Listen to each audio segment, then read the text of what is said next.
Wasabi guys, welcome back to another Commander video. If you enjoy these top 10 lists, subscribe to the channel for more of them. Really appreciate having you here, so let's talk about Commander Legends Battle for Baldur's Gate. They're repeating a problem that I had in the previous Commander Legends set, where there's really no easy way to distinguish between the actual main Commander Legends set and the Commander product cards. They both use the same set symbol, so you have to look at the numbers on the bottom left. So for the sake of this video, I'm going to be including cards from both, so if it's one of the cards from the pre-con deck or it's from the main set, both are capable of being on this list. Going into the video, really, it's more about creativity for me. So you're going to see that I rank cards highly because of creativity, and usually when I pick a number 1 or a number 2, it's because I think they could be universally playable, something that can fit into several decks and help Commander players competitively and casually. But the bulk of this list is going to be, what are we doing new? What are we doing now that we haven't before? So number 10, we have Blood Money, very similar to another Black Wrath, but this time instead of offering you card draw, you are creating tapped treasure tokens for each one. It's only number 10 because those are tapped treasure tokens and they're pretty much useless when they're tapped,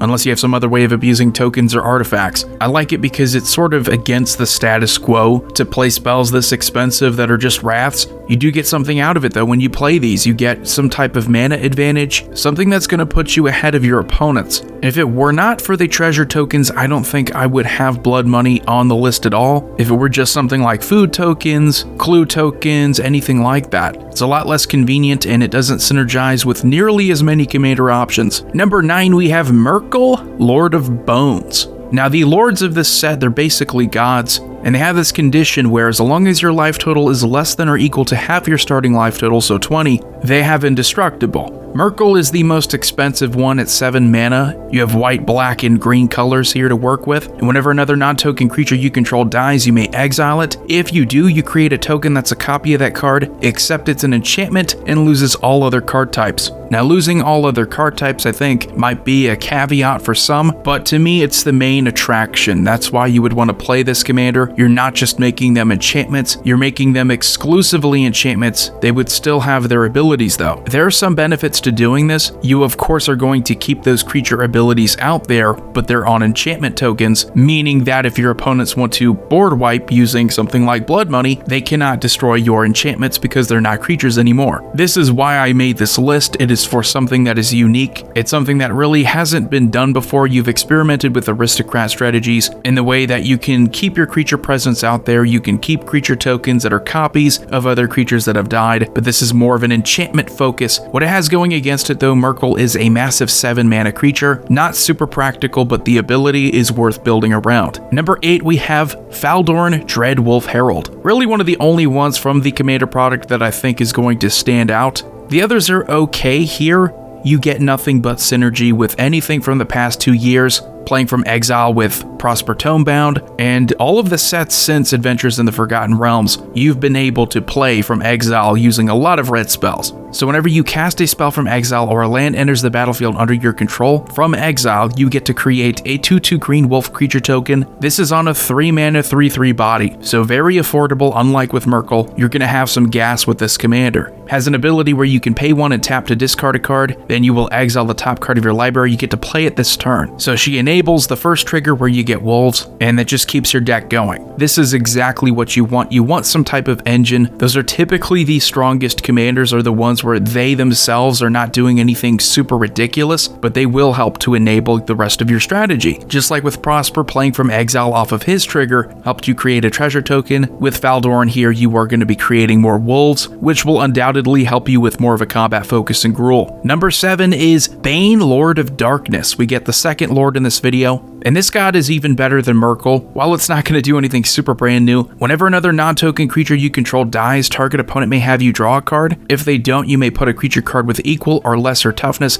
from your hand onto the battlefield. So right there, the focus of this deck is going to be toughness, but not exactly in the same way that it has been before with other commander options. you're not just looking for high toughness, you're looking for low toughness as well. You want high toughness creatures that you can easily dispose of so that you could potentially cheat into play lower toughness creatures from your hand. It's not guaranteed to work out that way because they could just have you draw a card, but I like that at the worst case scenario, this is still going to work as an engine. Same condition as before with Merkel, if you have equal to or less than half of your starting life total, he's indestructible, making this a good mid to late game commander. Number 6, we have Nautiloid Ship. We have another set, we get another great graveyard hate vehicle. When it enters, you exile target player's graveyard, and whenever Nautiloid Ship deals combat damage to a player, you get to put a creature card exiled with it onto the battlefield under your control. So I've been loving this graveyard hate on vehicles because it addresses a big weakness within the vehicle strategy if that's the way you want to play. Even if you're not playing with a vehicle focus, hating on graveyards is never a bad thing. It's just if you are, you're going to be wanting more utility benefits like these, where with the typical vehicle it's about combat and attacking and crewing up with other creatures. It's not so much how am I answering my opponent's strategy. With Nautiloid Ship, you have a Bajuka Bog on ETB and you'll be able to steal their creatures. Number 5, we have another commander option here. This one is one of the most unique commanders in the whole set. Nine Fingers Keen. This is 4 mana in Sultai colors, a 4/4 with menace and ward of pay 9 life. So if you want to target her at all, you're going to have to pay 9 life, and while that won't necessarily end your game in Commander, if all you're doing is just targeting someone else's commander and you have to lose close to a quarter of your starting life, are you going to look to be the first one to do that if you don't have to? No, hell no. So whenever she deals combat damage to a player, remember it's going to be super easy because of the menace. Look at the top 9 cards of your library. You may put a gate card from among them onto the battlefield. Then if you control 9 or more gates, you put the rest into your hand. Otherwise, you put the rest on the bottom of your library.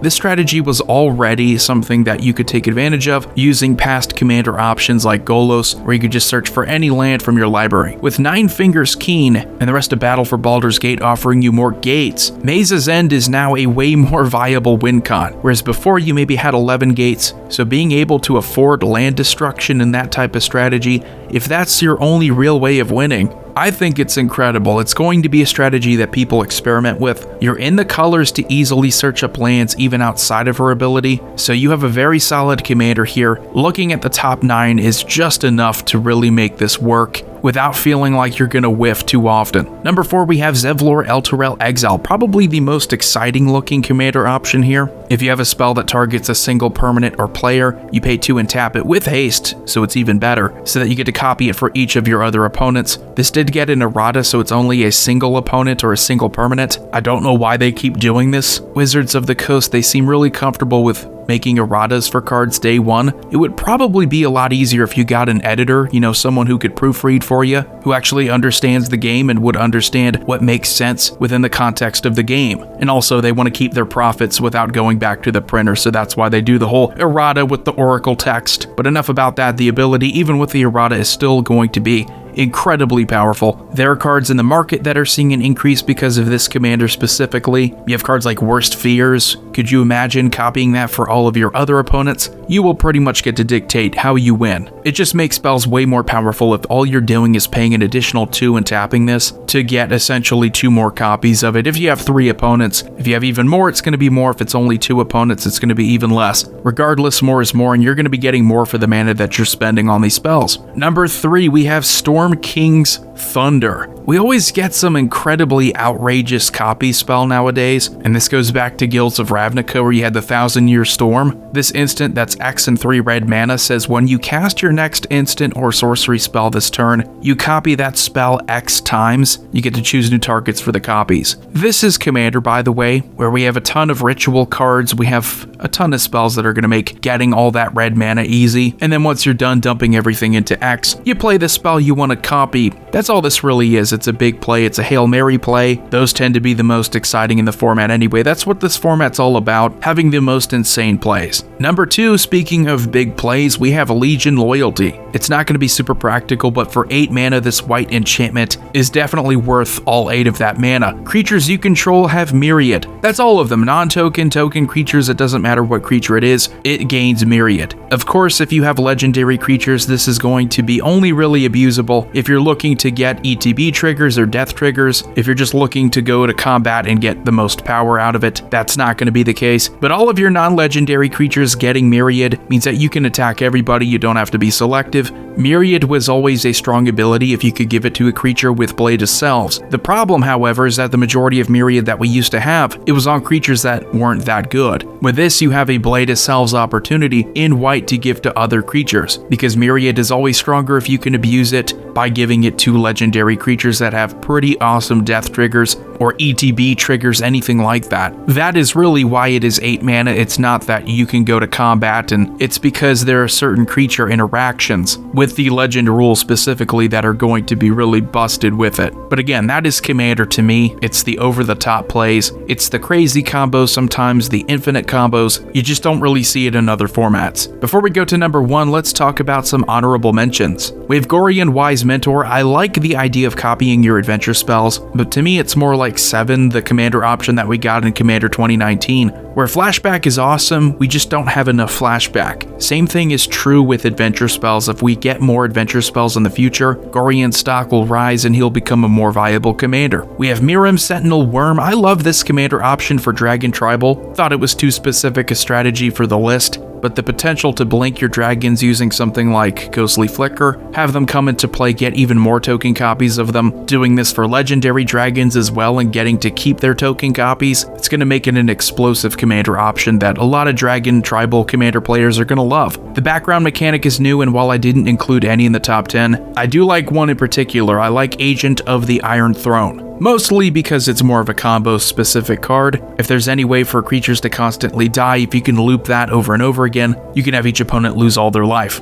So number 1, in my opinion, the best card out of Commander Legends, Battle for Baldur's Gate, is Archivist of Ogma. This 2-mana white halfling cleric with flash, a 2/2, says whenever an opponent searches their library, you gain 1 life and draw a card. This gives you pretty much everything you would want. People have been saying, oh, this set isn't as strong because you don't get the super competitive cards. You're not getting a replacement for Power 9. So, oh, it's gotta be garbage. No, that's not true. I've shown you plenty of power. I've shown you plenty of creativity. If what you care about is power, then you get it off of something like this. I don't think this is gonna be a super expensive card, but either casual or competitive, it's gonna offer you some value in white. Because it's a 2-mana creature, it's cheap, it will fit into most competitive EDH decks, and the fact that in most of those decks you're going to have a ton of fetch lands, a ton of tutoring, getting to draw a card each time that happens is going to mean a lot. And because it's whenever they search their library, it's not specific to how they're doing it, means that it's going to fit into decks in general. Not just the competitive ones, but in the casual decks where people are playing things like Evolving Wilds.